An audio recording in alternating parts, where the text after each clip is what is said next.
সুপ্রিয় সম্মানিত সুধী দর্শক মণ্ডলী, প্রকৃতিতে শীতের আগমনী বার্তা। উত্তর অঞ্চল এবং উত্তর পশ্চিমবঙ্গে কুয়াশার আভাস। দেশের আবহাওয়া ধীরে ধীরে বইতে শুরু করেছে শীতের হাওয়া। রাতের তাপমাত্রা কমতে শুরু করেছে। ভোরে দেশের উত্তর ও উত্তর পূর্ব অঞ্চলের কোথাও কোথাও পড়ছে হালকা কুয়াশা। আবহাওয়া অধিদপ্তর জানিয়েছে আগামী কয়েকদিন সারা দেশে শুষ্ক আবহাওয়া বিরাজ করবে, তবে রাতের তাপমাত্রা আরও সামান্য কমতে পারে বলে জানিয়েছে।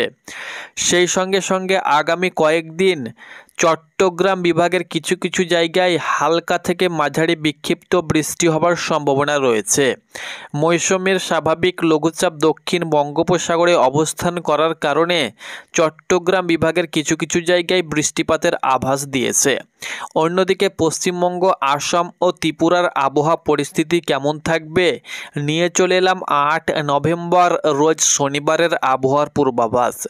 শনিবার পশ্চিমবঙ্গ সহ আসাম, ত্রিপুরা ও দেশের 8 বিভাগ সহ 64 জেলার আবহাওয়া পরিস্থিতি কেমন থাকবে, কোন কোন অঞ্চলে বৃষ্টিপাতের সম্ভাবনা রয়েছে জানিয়ে দেব।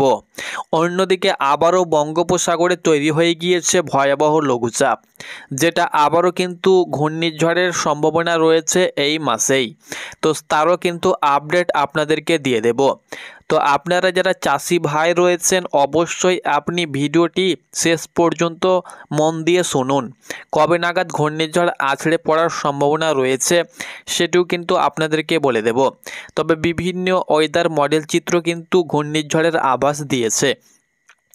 দর্শক মণ্ডলী, আপনি দেশ বিদেশ যেখান থেকে ভিডিওটি দেখছেন, অবশ্যই আপনি ভিডিওটি না টেনে শেষ পর্যন্ত দেখুন। দর্শক মণ্ডলী, আগামী কয়েকদিন পশ্চিমবঙ্গ সহ দেশের কোথাও কোথাও বৃষ্টির সম্ভাবনা কিন্তু নেই, তবে চট্টগ্রাম বিভাগের কিছু কিছু জায়গায় হালকা থেকে মাঝারি বিক্ষিপ্ত গুড়ি বৃষ্টিপাতের সম্ভাবনা দিয়েছে বাংলাদেশ আবহাওয়া অধিদপ্তর। তবে পশ্চিমবঙ্গ, আসাম, ত্রিপুরা, সেই সঙ্গে সঙ্গে পশ্চিমবঙ্গের উত্তরবঙ্গ সহ দক্ষিণবঙ্গের 23টি জেলাতেই কোনো প্রকার বৃষ্টির সম্ভাবনা নেই। তবে প্রচুর পরিমাণে জলীয় বাষ্প ঢুকতে শুরু করেছে। সেই সঙ্গে সঙ্গে ভোরের দিকে কুয়াশার দাপট কিন্তু উত্তর দিনাজপুর, দক্ষিণ দিনাজপুর, মালদা, সেই সঙ্গে সঙ্গে শিলিগুড়ি, দার্জিলিং, কালিম্পং, কার্শিয়াংয়ে কিন্তু কুয়াশা ভোরের দিকে শুরু হয়ে গিয়েছে এবং রাত 12টার পরে কিন্তু প্রচুর পরিমাণে কিন্তু ঠান্ডাও কিন্তু লাগতে শুরু করেছে। তীব্র কনকনে ঠান্ডা এবং শৈত্যপ্রবাহ ডিসেম্বরের প্রথম দিক থেকে শুরু হবার সম্ভাবনা রয়েছে, এটা কিন্তু জানিয়েছে বাংলাদেশ আবহাওয়া অধিদপ্তর। তো দেখতে পাচ্ছেন আগামী কয়েকদিন কিন্তু দেশসহ পশ্চিমবঙ্গে কোথাও বৃষ্টির সম্ভাবনা কিন্তু থাকবে না। অর্থাৎ আপনারা যারা চাষি ভাই রয়েছেন, এই মাসের 20 তারিখ পর্যন্ত, অর্থাৎ আজকে হলো 8 তারিখ, তো এই মাসের 20 তারিখ পর্যন্ত এখন 2 সপ্তাহ মতো কোনো বৃষ্টির আভাস আমরা দেশের 64 জেলাসহ রংপুর, সিলেট, ময়মনসিংহ, ঢাকা, খুলনা, বরিশাল, চট্টগ্রাম বিভাগ মিলিয়ে দেশের 64 জেলা, অন্যদিকে ভারতের পশ্চিমবঙ্গ, আসাম, ত্রিপুরাতে কোনো প্রকার বৃষ্টির সম্ভাবনা একদমই নেই।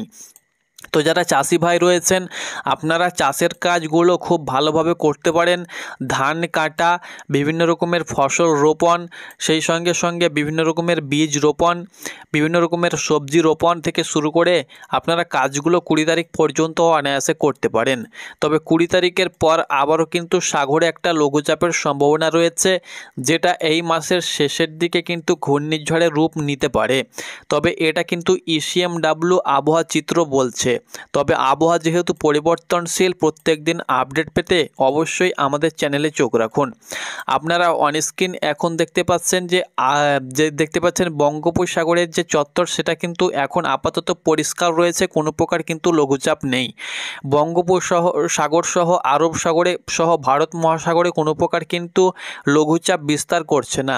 তবে 20 তারিখের পর থেকে কিন্তু আমরা একটা আংশিক লঘুচাপ সৃষ্টি হওয়ার প্রবণতা লক্ষ্য করতে পারছি, যেটা 21 তারিখের দিকে ধীরে ধীরে দেখতে পাচ্ছেন একটা লঘুচাপে কিন্তু সৃষ্টি নিচ্ছে, যেটা এই মাসের শেষের দিকে কিন্তু একটা ভয়াবহ লঘুচাপ নেওয়ার সম্ভাবনা রয়েছে। তো যেহেতু আমরা পরবর্তী আপডেট এখন দেখতে পাচ্ছি না, 21 তারিখ পর্যন্ত আমরা আপডেট দেখতে পাচ্ছি। তো পরবর্তী আপডেট পেলে অবশ্যই জানিয়ে দেবো। তো দেখতে পাচ্ছেন একটা কিন্তু লঘুচাপ তৈরি হচ্ছে 21 তারিখের দিকে, যেটা 22, 23 এবং 24, 25, 26, 27, 28 তারিখের দিকে অনেকটাই গভীর হওয়ার সম্ভাবনা রয়েছে। তো এর জেরে ডিসেম্বরের প্রথম দিকে হালকা হয়তো ঘূর্ণিঝড়ের একটা আভাস থাকতে পারে, না ভয়াবহ ভারী ঘূর্ণিঝড়ের আভাস থাকতে পারে, না লঘুচাপটি কোথায় আছড়ে পড়তে পারে বা লঘুচাপটি বিলুপ্ত হয়ে যাবে, আপনাদেরকে জানিয়ে দেব। তবে এখন আপাতত 2 থেকে 3 সপ্তাহ বা 2 সপ্তাহ আপনি কিন্তু চাষের কাজ বা যে কোনো কাজ অনায়াসে করতে পারেন। এখন কিন্তু ঝড় বৃষ্টির সম্ভাবনা একদমই নেই। তো আমাদের চ্যানেল থেকে আপনারা নিখুঁত খবর পেয়ে যাবেন। অবশ্যই আপনারা চ্যানেলটাকে সাবস্ক্রাইব করুন প্রতিনিয়ত শৈত্যপ্রবাহ, তাপপ্রবাহ, সেই সঙ্গে সঙ্গে ঝড় বৃষ্টির সঠিক এবং নিখুঁত খবর পাওয়ার জন্য।